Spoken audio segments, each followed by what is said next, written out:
नमस्कार, मैं हूं मनोज वर्मा और आप देख रहे हैं अटेंशन। और अटेंशन में आज बात होगी भोजशाला से सौहार्द का संदेश। जी हाँ, बसंत पंचमी के अवसर पर भोजशाला से सौहार्द का संदेश दिया गया। सुप्रीम कोर्ट के साफ निर्देश के बाद शुक्रवार को यहां तय समय पर पूजा और नमाज हुई। शांतिपूर्ण तरीके से दोनों काम हुए। सुबह सूर्योदय के साथ हिंदू श्रद्धालुओं ने माँ वाग देवी सरस्वती की पूजा अर्चना की और वहीं दोपहर में मुस्लिम समुदाय ने निर्धारित समय के भीतर नमाज अदा की। लंबे समय से चले आ रहे भोजशाला विवाद के बीच सुप्रीम कोर्ट का यह फैसला संतुलन और सौहार्द का प्रतीक माना जा रहा है। ऐसे में अब सवाल ये कि क्या सुप्रीम कोर्ट का यह फैसला भोजशाला विवाद को नई दिशा देगा और क्या तय समय और तय स्थान की व्यवस्था भविष्य में भी कारगर रहेगी। आज चर्चा इन्हीं सवालों के आसपास करेंगे, लेकिन पहले रिपोर्ट देखिए।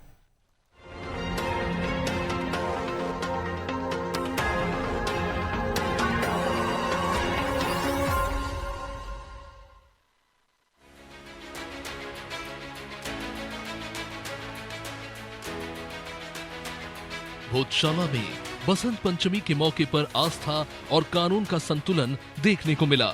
सुप्रीम कोर्ट के फैसले के बाद शुक्रवार को भोजशाला परिसर में तय समय के अनुसार पूजा और नमाज दोनों शांतिपूर्ण ढंग से संपन्न हुए। सुबह सूर्योदय के साथ हिंदू श्रद्धालुओं ने मां वाग देवी यानी सरस्वती की विधिवत पूजा की। सुप्रीम कोर्ट ने स्पष्ट निर्देश दिए थे कि भोजशाला परिसर में हिंदू और मुस्लिम दोनों समुदाय अपनी अपनी धार्मिक परंपराएं निभा सकेंगे। कोर्ट के आदेश अनुसार सुबह 12 बजे तक हिंदू पक्ष ने पूजा की। इसके बाद दोपहर 1 से 3 बजे के बीच मुस्लिम समुदाय ने नमाज अदा की। कानून व्यवस्था बनाए रखने के लिए भोजशाला परिसर और धार शहर में सुरक्षा के कड़े इंतजाम किए गए। स्थानीय पुलिस के साथ सीआरपीएफ और रैपिड एक्शन फोर्स के 8000 से अधिक जवान तैनात रहे। सीसीटीवी कैमरे, ड्रोन और एआई तकनीक से पूरे इलाके पर नजर रखी गई। समुदाय को माननीय सर्वोच्च न्यायालय के निर्देशानुसार उसकी जो गाइडलाइन थी उसके तहत परिसर के अंदर ही एक स्थान नियत करके दिया गया, जिसकी उनको जानकारी, लिखित में जानकारी, नक्शा सहित जानकारी उनको प्रदाय की गई। दोनों पक्षों को पूरी जानकारी प्रदाय की गई। आज 1 बजे से 3 बजे के मध्य उस नियत स्थान पे शांतिपूर्वक और निर्विघ्न, जैसा हमने कल भी बताया था, नमाज अदा की गई है। अभी तक पूरी कार्रवाई और पूरा जिला, पूरा शहर में सभी चीज़ें, शांति व्यवस्था, पूरा लोक व्यवस्था बहुत सुचारू रूप से है। भोजशाला में पूजा और नमाज होने पर अब सियासी दल के नेता भी इसको सौहार्द की मिसाल बता रहे हैं और कह रहे हैं कि ये फैसला आपसी सौहार्द और संविधान की भावना के अनुरूप है। सभी को मिलकर शांति और भाईचारा बनाए रखना चाहिए। निश्चित रूप से सुप्रीम कोर्ट का जो सुप्रीम फैसला था कि नमाज भी होगी, पूजा भी होगी, यही हमारे देश का स्वाद्र है कि हम सब त्योहार मिलकर मनाते हैं।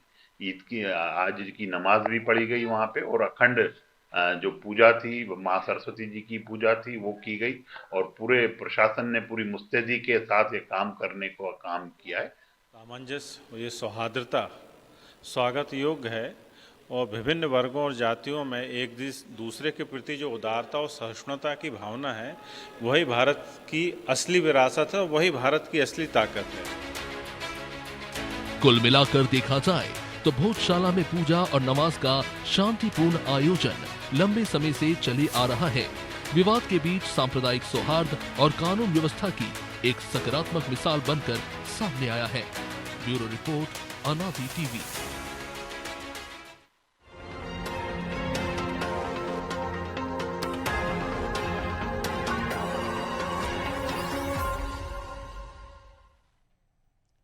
तो इसी पर चर्चा करने के लिए हमारे साथ जुड़ गए हैं हिंदू फ्रंट फॉर जस्टिस के मुख्य याचिकाकर्ता आशीष गोयल, वरिष्ठ पत्रकार पंकज मुकादी और हमारे सहयोगी ब्रजेश चौक से। बहुत स्वागत है आप दोनों का। तो सबसे पहले आशीष जी, आप ही के पास कि जो काम आज शांतिपूर्ण हो गया, तो क्या मान लिया जाए कि निकट भविष्य में अगर ऐसी स्थितियाँ आती हैं कि बसंत पंचमी और जुमे की नमाज, तो फिर अदालत जाना पड़ेगा या मामला बाहर ही सुलझा लिया जाएगा? और जो आरोप लग रहे हैं, कई लोग अभी आरोप लगा रहे हैं कि नमाज ठीक से पढ़ने नहीं दी गई, आप पूरे समय मौके पर मौजूद रहे, क्या दृश्य था? सभी को बसंत पंचमी की बहुत बहुत शुभकामनाएं। मैं बड़ी विनम्रता के साथ एक आप ही की रिपोर्ट की एक तथ्य में संशोधन चाहता हूं। जी बिल्कुल। आपने कहा कि 12 बजे तक नाम हाँ पूजा वो हुई। हम ध्यान में आ गया। ये जी बिल्कुल। बिल्कुल, तो ये जी गलत है। माननीय सुप्रीम कोर्ट के आदेशानुसार आज धार में सूर्योदय से लेकर सूर्यास्त तक निर्विघ्न पूजा हवन हुआ है, बिना किसी विघ्न के हुआ है, बिना किसी ब्रेक के हुआ है। तो ये एक ऐतिहासिक क्षण है पूरे धार के हिंदू समाज के लिए, पूरे भारत के हिंदू समाज के लिए, सभी सनातनियों के लिए एक गौरव का क्षण है। और कि जहां आज बसंत पंचमी पर जो पिछले 4 बार से 1998, 2006, 2013, 2016 के अंदर जो घटनाक्रम हुआ है वो सब अलग हटाकर आज हिंदू 2003 में भी समाज ने 2003 में भी अप्रिय स्थिति बनी थी। हाँ वो, लेकिन उस समय बसंत पंचमी और जी शुक्रवार एक साथ नहीं थे। नहीं थे वो बिल्कुल। भोजशाला के ताले खुलाने का एक जन आंदोलन था। जी उस समय जो है वो उसका वो संकल्प से सिद्धि की ओर का विषय था। जी जब पूरे धार के हिंदू समाज ने एकजुट होकर, संगठित होकर भोजशाला के ताले खुलवाए थे। तो अब आपका जो मूल प्रश्न है कि क्या अगली बार ऐसी कोई स्थिति बनेगी, तो मुझे पूरा विश्वास है कि 2029 में ये संयोग फिर आने वाला है। जी लेकिन कल माननीय सुप्रीम कोर्ट ने जो एक व्यवस्था दी है कि यह जो प्रकरण सुप्रीम कोर्ट में लंबित था, इसे वापस माननीय हाईकोर्ट इंदौर की ओर भेज दिया गया है। जो हमारी मूल याचिका है, जी जो सर्वेक्षण एएसआई ने 98 दिन तक करा, जिसकी रिपोर्ट पेश हो गई है, तो उसके ऊपर अब दोनों पक्षों को सुनने के बाद माननीय हाईकोर्ट भोजशाला का धार्मिक स्वरूप तय कर देगा। तो वो दिन दूर नहीं जब भोजशाला पर पुनः हिंदू समाज का पूर्ण आधिपत्य हो जाएगा। तो आपको लग रहा है कि जो आपने कहा है कि 29 तक ये मामले का समाधान हो जाएगा, क्योंकि उसके बाद फिर सुप्रीम कोर्ट भी है? नहीं, कानूनी प्रक्रिया तो अपने हिसाब से चलती है। हमारे जो हिंदू फ्रंट फॉर जस्टिस के आदरणीय विद्वान अभिभाषक गण है, हरिशंकर जी जैन है, विष्णु शंकर जी जैन है, रंजना अग्निहोत्री जी हैं, ये सभी लगे हुए हैं। क्या है, सफलता प्राप्त करने के दो आयाम हैं मुख्यतः, एक संघर्ष है और एक कानून है। तो संघर्ष भी धार की जनता ने किया है, कर रही है। और न्यायालयीन प्रक्रिया जो है, ये वाली जो प्रक्रिया है 2022 से चालू है। जी 2022 से चालू हुई थी, तो 24 में सर्वेक्षण हो गया, तो अब पुनः चालू हो रहा है। तो निश्चित रूप से मुझे ऐसा लगता है कि बहुत जल्द ही हमें न्याय मिलेगा और सत्य की जो है वो पूर्ण विजय प्राप्त होगी। पंकज जी, हमने देखा कि जो धार की आंच है वो पूरे मालवा निवाड़ को झुलसा देती है। वो कई बार ये हम देखते हैं कि ध्रुवीकरण का मामला बन जाती है, लेकिन इस बार जो प्रशासन ने कदम उठाए और दोनों पक्ष ने जो संयम दिखाया, ऐसा नहीं लगता कि बाद के जो कहीं भी ऐसे जिस प्रकार के विवाद है कि जब तक उनका निराकरण ना हो, ये मामला एक नज़ीर के तौर पर पेश किया जा सकता है कि अगर प्रशासन और सारे दल या धर्म के लोग मिल बैठकर किसी एक मामले को अगर सुलझाना चाहे, विवादों से परे हटके, तो उसको आसानी से किया जा सकता है बिना विवाद के? देखिए, धार के मामले में यह है कि आज से 10 साल पहले तक, 2003 या इसके पहले 2016 की बात करें, तो इस तरह के विवाद या इस तरह की चीजें दिखाई देती थी कि बहुत ज्यादा संघर्ष की स्थितियां बनती थी। इस बार वैसे भी संघर्ष की स्थितियां दिखाई नहीं दे रही थी। और ये केवल धार तक, जो पहले एक बात थी, जो एक आंदोलन पहले हुआ करते थे कि मालवा पूरा इसकी जद में आ जाता है और पूरे मालवा, लोगों की भावनाएं अपनी जगह है, लेकिन उस तरह के मतलब संवेदनशील लोग हो चुके हैं और इस तरह का सांप्रदायिक रंग अब धार में या उसके आसपास मालवा में कहीं दिखाई नहीं देता है। तो मुझे नहीं लगता कि इसमें कोई बहुत ज्यादा, ठीक है अपनी बात रखना, जस्टिस फॉर हिंदू के लिए जिन लोगों ने बात रखी है उनकी बात अपनी जगह है, वो अपनी बात रखेंगे, उनको रखना भी चाहिए। लेकिन ये पहले से लगभग तय सा था कि मामला इसी तरह से सौहार्दपूर्ण तरीके से निपट जाएगा। और देश के दूसरे हिस्सों में भी आप देखेंगे तो कुछ एक आध हिस्सा छोड़ दें तो अब इस तरह के तनाव आमने सामने आते हुए दिखाई नहीं देते। खासकर राम मंदिर के फैसले के बाद से और ज्ञान व्यापी में बनारस के फैसले के बाद से मुझे लगता है कि मुस्लिम समुदाय हो या हिंदू समुदाय, दोनों अपनी बात जरूर रखते हैं, लेकिन दोनों को ये लगता है कि अंतिम फैसला कोर्ट को ही करना है। किसी तरह की समाज की अदालत या अपनी आवाज उठाने से केवल बात को पुख्ता होता है, लेकिन अदालत वही फैसला करता है जो तथ्यों के आधार पर होता है। तो मुझे अब नहीं लगता कि इसमें कोई आगे भी किसी तरह का, लेकिन सुरक्षा के तौर पर कि कुछ असामाजिक तत्व यहां पर गड़बड़ करके पूरा माहौल नहीं बिगाड़े, सुरक्षा रखी गई, सिक्योरिटी रखी गई, अपनी बात रखी गई, लेकिन मामला अंततः कोर्ट तय करती है, अब जनता समझ चुकी है। इसलिए मुझे नहीं लगता कि पूरा मालवा फिर से इस तरह की बातों में झुलस सकता है। मनोज जी। लेकिन आपको नहीं लगता कि आगे के निकट भविष्य में भी अगर ये चीज़ें अगर सॉल्व हो जाएं कि जैसे हाई कोर्ट के निर्देश पर अगर खुदाई हो गई है तो जो भी निर्णय करना वो हो जाए, फिर ये गेंद ऐसा ना हो कि कोई सुप्रीम कोर्ट के पाले में जा रही है फिर वहाँ से वो टॉस कर दे कि हाई कोर्ट देखेगा, वो कह दे कि जिला कोर्ट देखेगा। कोई एक टाइम फ्रेम में मामले निपट जाए ना, क्योंकि जो आपने भी कहा कि संवेदनशील मामले हैं ये, और ये कब घातक रूप धारण कर लेते हैं पता ही नहीं चलता है। संभल हमने देखा था, एक जरा सी बात से वो मामला आज तक अभी तक देश और पूरे यूपी को दर्द दे रहा है।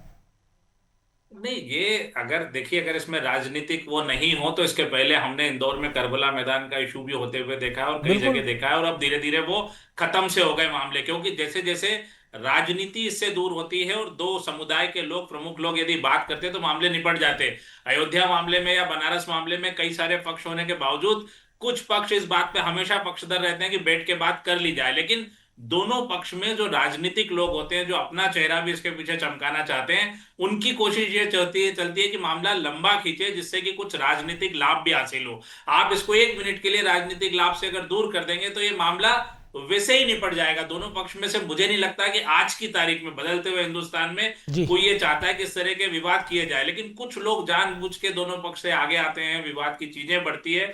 मुझे नहीं लगता कि कोई संगठन इसमें कोई वो करता होगा, खासकर पॉलिटिकल जो अटेंशन गेन करना है उससे इस तरह के मामले होते हैं, नहीं तो ये मामले आसानी से वैसे भी निपट सकते हैं।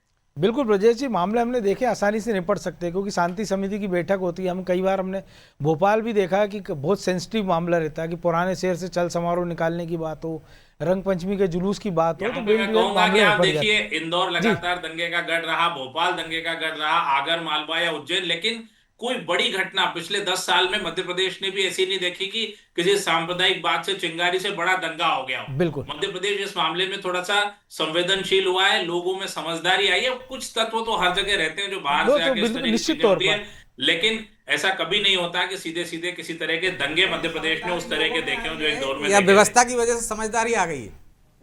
अब ये आप कुछ भी कहिए, लेकिन समझदारी अच्छी है हमारे लिए और समाज के लिए। बिल्कुल, लेकिन ब्रजेश जी, जो पंकज जी ने भी कहा, हम भी देखते हैं कि कई बार होता है कि जो काम प्रशासन अपने स्तर पर निपटा सकता था वो काम होता है हर बार कि कोर्ट के हवाले कर दिया जाए। कोई एक मामला आया कि कोर्ट के हवाले कर दो, कि कोर्ट जाने पब्लिक जाने, जबकि अगर प्रशासन चाहे तो सारे पक्षों को बिठाकर वह मामला सुलझा सकता है। क्योंकि ऐसा तो है नहीं कि हिंदू पक्ष कहीं नेपाल से आया हो या जो मुस्लिम पक्ष वो फिलिस्तीन से आया हो, वो सब ऐसे हैं जो दिन रात वहीं रहना है, जिनको 24 घंटे एक दूसरे के साथ खाना पीना है, व्यापार दुकान धंधे करना है, साथ ही रहना है उनको। लेकिन तो अगर वो लोग आग नहीं लगाते दोनों लोगों को बिठा लें, क्योंकि आज का भी जो कार्यक्रम हुआ ना, सारे लोग माने ना कि हिंदू पक्ष ने अपनी पूजा निर्विवाद रूप से की, कोई भड़काने वाला काम नहीं हुआ। मुस्लिम पक्ष को जिस प्रकार से लाया गया, नमाज अदा कराई गई गिनती के लोगों को, और ले जाया गया। इसके लिए मैं उन लोगों के ज़्यादा मैं कोर्ट को श्रेय देना चाहूँगा और प्रशासन को देना चाहूँगा। मनोज जी, यदि यही होता तो आपको कोर्ट जाने की जरूरत ही नहीं थी ना। स्थानीय लोग, दो समुदाय के लोग बैठ के बात कर लेते कि भाई हम इतने हिस्से में नमाज पढ़ लेंगे, 5 लोग नमाज पढ़ के चले जाएंगे, आप निर्विघ्न पूजा कर लेना। लोगों ने नहीं की ना, कोर्ट को हस्तक्षेप करना पड़ा। तो आप इसको गंगा जमनी तहजीब कह सकते हो आप, कि कोर्ट की वजह से कोई तनाव नहीं हुआ। यदि ऐसा था तो फिर 8000 जवान क्यों लगाना पड़े, हमें इतना अमला क्यों फूंकना पड़ा, करोड़ों रुपए क्यों बर्बाद करने पड़े सरकार को, प्रशासन को, कि भाई जब लोगों में इतनी वो समझ आ गई है तो फिर इसकी जरूरत ही नहीं थी ना। लेकिन समझ आई क्यों? ये निश्चित तौर पर जो पंकज जी कह रहे थे, सियासत इसके पीछे बहुत कुछ रोल निभाती है। सियासतदार इसको आग लगाते हैं। आप देखिए कि स्थानीय लोगों का मामला था, स्थानीय लोग आप मामले को निपटा लेते, लेकिन आप याचिका कहाँ से लोग लगा रहे हैं। हमारे यहाँ आप देखिए मध्य के विधायक हैं आरिफ मसूद जी, आरिफ मसूद हाईकोर्ट गए। भैया आप स्थानीय लोग, आप अपने यहाँ का मुद्दे निपटाइए ना। आप उसमें आग लगाने का, घी डालने का काम क्यों कर रहे हो? कहीं आग लगी थोड़ी बहुत तो वो बुझा लेंगे स्थानीय लोग, क्योंकि घर तो सबके फूकने वाले हैं ना। आग लगेगी तो आपका घर तो यहाँ है, आपका तो फूकेगा नहीं। तो ये सियासतदार दूर बैठ के जो तमाशा देखते हैं, जो आग में घी डालने का काम करते हैं, उनको सोचना चाहिए कि यदि कहीं पे भी दुनिया में कुछ हो जाता है तो वो यहाँ प्रदर्शन करते हैं। तो ये जो सियासतदार इसको भड़काते हैं। रही बात कि समझदारी की, मनोज जी, यदि राम मंदिर का हम जिक्र करें, जब हम ASI की रिपोर्ट देख लेते हैं, जो रिपोर्ट दी है उन्होंने 2024 में, बाकायदा उस रिपोर्ट में दिया है कि 94 ऐसे तथ्य मिले हैं वहाँ पे, चाहे मूर्तियों से लेके, कलाकृतियों से लेके, कि वहाँ पे बाकायदा आपका हिंदू मंदिर था। तो मुस्लिम पक्ष जो लगातार कहता है कि हम बुत परस्ती नहीं करते, मतलब जहाँ पे पूजा हो रही हो वहाँ पे या आप विवादित नमाज, स्थल पे भी हाँ, नमाज या जो है विवादित वो स्थल पर स्वीकार नमाज नहीं नहीं होती है, पढ़ना कहा चाहिए, जाता है। उनके धर्म में कहा जाता है।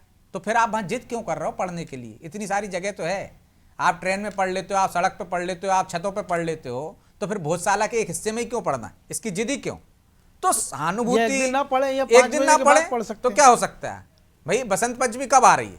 लेकिन जो जिद है ना, वो जिद को भी तो देखना पड़ेगा, किसकी जिद जायज है, किसकी ना जायज है। तो अब जब आप तमाम तथ्य हैं, तो उस समुदाय को आगे क्यों नहीं आना चाहिए? स्थानीय लोगों को क्यों नहीं आगे आना चाहिए? वो इंतजार क्यों करना चाहिए? क्या उनको पता नहीं है इतिहास में क्या हुआ? लेकिन एक जिद है ना आपकी, आप ये दिखाना चाहते हो, नहीं साहब हमारी वहाँ मस्जिद बन गई है, दरगाह है, तो हमें वही नमाज पढ़नी है। चाहे किसी की प्राचीनतम वो हो, वहाँ पे किसी की आस्था जुड़ी हो, चाहे कुछ हो, तो एक तरफ से ताली नहीं बजती ना, एक हाथ से, दोनों तरफ से ताली बजती। तो एक पक्ष आएगा तो निश्चित तौर पर गंगा जमुनी तहजीब हो जाएगी। रही बात जो पंकज जी कह रहे थे 10 सालों में कुछ नहीं हुआ, तो 10 साल से पहले क्यों होता था भाई? इसकी भी तो किसी की लापरवाही होगी। आदमी तो वही है ना वहाँ के। समझदारी अब आ गई क्या उन लोगों में? तो समझदारी लाने के लिए बहुत कुछ करना पड़ता है पंकज जी। समझदारी ऐसे ही नहीं आ जाती। कई बार शांति आती है डंडे की दम पर, कई बार शांति आती है कि भाई आप समझदार हो गए हो, लोगों ने समझ लिया कि लड़ाई झगड़े में कुछ नहीं बचा, कि आप शांति से अपना काम कर लें। दो चीज़ें होती, हो सकता है लोगों को लगा हो कि भाई 2003 में हमने दंगे भी देख लिए, अपने घर भी फुकवा लिए, तो इसलिए समझदारी आ गई हो, या लोगों को ये लगा 8,000 का तमाशा देखते हैं। हाँ, सब तमाशा देखते हैं, अपनी अपनी रोटियां सेकते हैं, या फिर इस बात से समझदारी आ गई हो कि 8,000 जवान है, यदि समझदारी नहीं दिखाएंगे तो दूसरी दिक्कत हो जाएगी। तो समझदारी के बहुत सारे पैमाने होते हैं। तो मुझे लगता है जो भी हुआ है इसमें निश्चित तौर पर सबको उसका श्रेय देना चाहिए कि चलिए जनता ने समझदारी दिखाई, प्रशासन ने दिखाई, लेकिन समझदारी तब और ज़्यादा बेहतर होगी कि 2029 में ऐसा मौका बनता है, तब आपको ना कोर्ट की ज़रूरत पड़नी चाहिए, ना पुलिस प्रशासन की ज़रूरत पड़नी चाहिए। लोग वहाँ बैठे कि भैया हमने जो 2025 में किया था, 26 में किया था, वैसा हम कर लेते हैं, कोई दिक्कत नहीं है, ना इतना फोर्स लगाने की जरूरत है ना किसी की। तब हम मानेंगे कि हाँ लोगों में समझदारी आ गई। अभी तो उसका इंतजार ही करना पड़ेगा कि समझदारी आई है कि नहीं आई। तो आशीष जी, ये संभव है? असंभव तो है नहीं कुछ भी। और क्या आपके सुप्रीम कोर्ट जाने के पहले प्रशासन ने कोई पहल की थी, आप लोगों से चर्चा की हो, या आपकी दूसरे समुदाय से चर्चा हुई हो कि मिल बैठकर ये कर लेते हो, बहुत मजबूरी में कोर्ट जाना पड़ा हो, या सीधे कोर्ट का रुख करना पड़ा? नहीं, कुल मिला के पहली चीज तो मैं भाई साहब आप दोनों की एक बात से असहमत हूँ जी बताइए। भोजशाला आंदोलन के अंदर राजनीतिक स्वरूप कुछ नहीं है। जो भोजशाला आंदोलन चल रहा है, नहीं, जो आंदोलन में नहीं बोला हमने, तो बोला जो घटनाक्रम होता है उसमें, जो घटनाक्रम जो बाहर से लोग कर देते जो हैं, आग लगा देते हैं, उसकी बात है। वो समाज द्वारा किया जा रहा, हिंदू समाज द्वारा किया जा रहा है। यह है, यदि न्यायालयीन लड़ाई लड़ रहे हैं तो वो हिंदू फ्रंट फॉर जस्टिस लड़ रहा है, और महाराजा भोज उत्सव समिति धार में जो है वो जन जागरण जन चेतना का काम कर रही है। तो राजनीतिक रूप से इस आयोजन का कोई या इस अभियान का कोई किसी प्रकार का कोई मंतव्य नहीं है, न ही कोई इनमें किसी भी प्रकार के राजनीतिक रूप से इसकी कोई दिशा है। अगली चीज जो आप कह रहे हैं कि क्या प्रशासन ने कोई पहल की थी, तो निश्चित रूप से जब कोई ऐसे अवसर आते हैं तो प्रशासन अपनी ओर से पहल करता ही है। यह सभी को पूर्व से ही विदित था कि 2026 में तो फिर ये कोर्ट की नौबत क्यों आ गई थी? कोर्ट इसलिए आए क्योंकि मान्यता कहाँ मिल रही है। अभी अपन सभी राम मंदिर का जिक्र कर रहे थे। राम मंदिर का आंदोलन 500 साल चला। 1990-92 में भी राम मंदिर को लेके घटनाक्रम हुए, ढांचा हटा, सब कुछ हटा, लेकिन राम मंदिर बना कब? राम मंदिर तब बना जब सुप्रीम कोर्ट से निर्णय आया। पूरे देश भर में उसको लेकर एक पत्ता भी नहीं हिला। और मैं बार बार ये चीज दोहराता हूं कि शासन, प्रशासन, मीडिया, मुस्लिम वर्ग सब ने माननीय सुप्रीम कोर्ट के आदेश का पालन करा। राम मंदिर के लिए रामलला भगवान को जमीन दी गई, वहां पे शिलान्यास हुआ, भूमि पूजन हुआ, बाद में भव्य मंदिर का निर्माण हुआ, और आज वहां पे एक बहुत भव्य मंदिर है। मतलब कहने का यह है, तात्पर्य है कि इस देश में कानून की मान्यता है, न्याय की मान्यता है। जो लोग अपने लोकतंत्र के 4 स्तंभ होते हैं उसमें से न्यायपालिका के ऊपर लोगों का विश्वास है।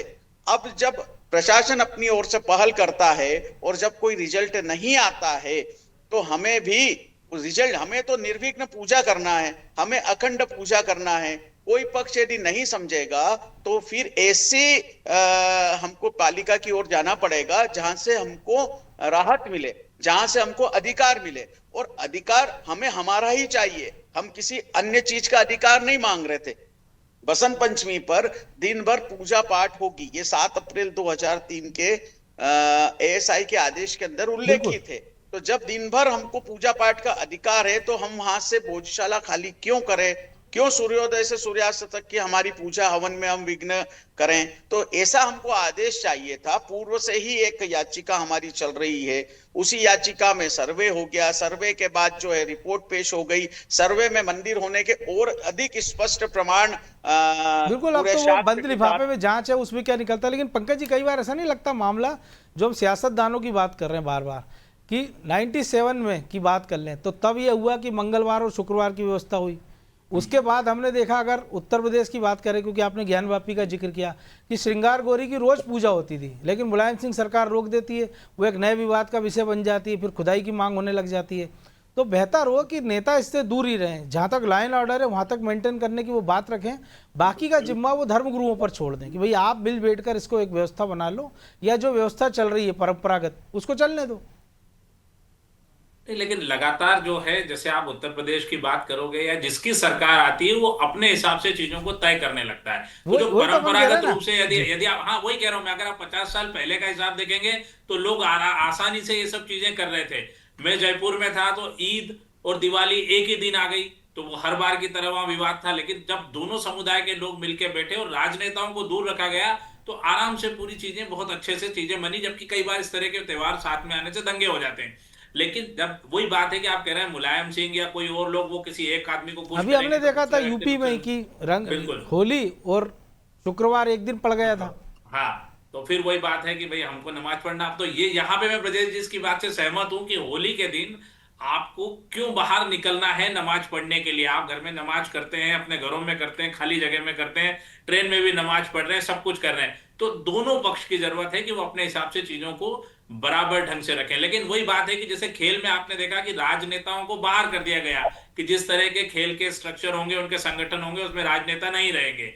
लेकिन क्या बैक से राजनेता उसमें शामिल नहीं है? तो वही बात है कि यहाँ पे संगठन, जैसे गोयल जी कह रहे हैं कि साहब संगठन तो अपना है, लेकिन संगठन तो अपनी जगह रह जाता है। पीछे से बैक सपोर्ट करने वाले, बयान देने वाले, सबसे ज्यादा बवाल कौन करते हैं? बयान देने वाले और भाषण देने वाले, कि कहीं दूर बैठे हैं 200-400 किलोमीटर दूर, ब्रजेश जी बोल रहे हैं वहां से एक याचिका लगा दी। लेकिन फिर भी मैं कहूंगा कि तथ्यों के साथ अगर कोर्ट कोई फैसला देता है तो ठीक होता है। जैसे राम मंदिर का फैसला रहा, तो भोजशाला का फैसला भी तथ्यों के साथ अदालत से ही होना चाहिए। दो लोग सौहार्दपूर्ण तरीके से एक दिन निपटा लें, लेकिन अगर तथ्यों के साथ कोर्ट फैसला देती है फिर कुछ नहीं होता। जैसे राम मंदिर पे कोई आवाज नहीं उठ रही, अगर आप मिल बैठ के निपटा लेंगे, फिर कल कोई नया आदमी आएगा, फिर नया सियासतदान आदमी आएगा, नया मुख्यमंत्री आएगा, वो नई कहानी लिखेगा। इसलिए अदालत बेहतर रास्ता है, राजनीति को तो दूर करना ही होगा। वो तो हम देख ही रहे हैं ना कि जहाँ पे बाबरी मस्जिद के लिए जमीन थी वहां बन रही है। पश्चिम बंगाल में हुमायूं कबीर को बाबरी मस्जिद बनानी है। तो इस तरह के लोग सब जगह। लेकिन खैर, अंत भला तो सब भला। बहुत धन्यवाद गोयल जी आपका, मुकाती जी आपका भी। तो भोजशाला से सौहार्द का संदेश। अब अगली परीक्षा है 2029 में। उसके पहले गंगा में काफ़ी पानी बह चुका होगा, नर्मदा में काफ़ी पानी बह चुका होगा। तो एक हम उम्मीद कर सकते हैं कि या तो जो सुप्रीम कोर्ट के निर्देश से, तो हाई कोर्ट में जो एएसआई के सर्वे रिपोर्ट है उस पर कोई निर्णय आ जाए, या फिर 29 के लिए अभी से सियासतदानों को दूर रखते हुए दोनों पक्ष अभी से सौहार्द बनाने का सिलसिला शुरू कर दें, ताकि जब 29 की बात आए तो फिर जुमे की नमाज भी आराम से हो जाए और बसंत पंचमी का उत्सव भी शांति से निपट जाए। उसमें ना फिर किसी सियासतदान के हस्तक्षेप की जरूरत पड़े, ना डंडे के जोर की जरूरत पड़े, ना किसी सुप्रीम आदेश की। अटेंशन में आज इतना ही। मुझे दीजिए इजाज़त और आप देखते रहिए अनादि टीवी। नमस्कार।